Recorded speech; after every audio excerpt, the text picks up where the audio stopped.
So nakapunta tayo ng Access PI para magpa-schedule tayo ng road test. Okay, let's go.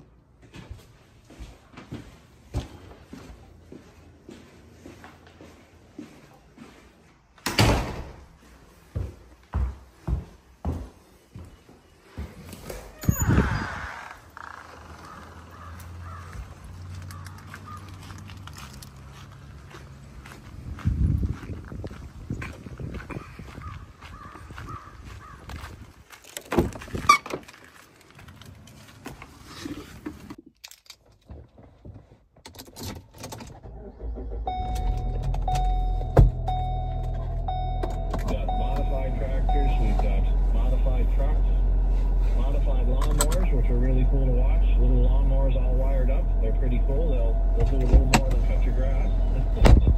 And we've even got semi trucks that pull and haul, and they're a lot of fun for a lot of people to watch. So in two-wheel drive, if you're into the gas engines, that really make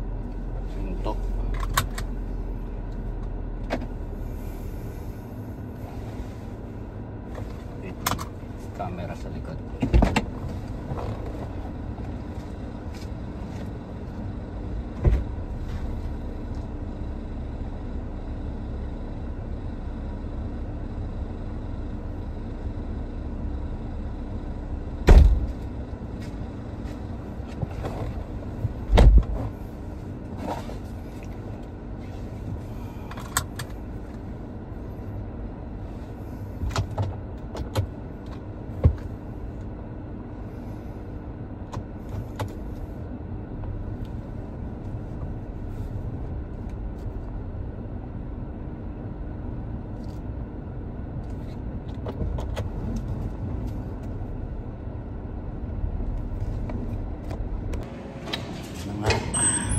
Tayo mag-book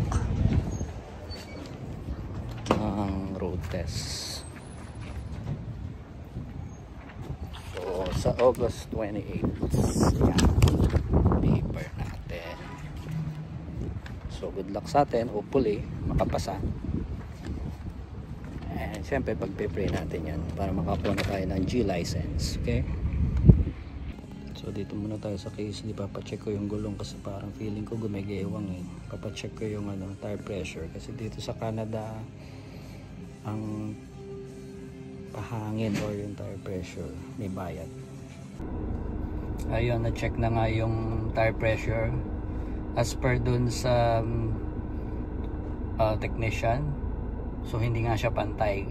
So yung nasa likod 40, yung nasa harap 50. So yun nga, kaya pala medyo gumigewang-gewang tayo habang nagda-drive kasi dito nga yung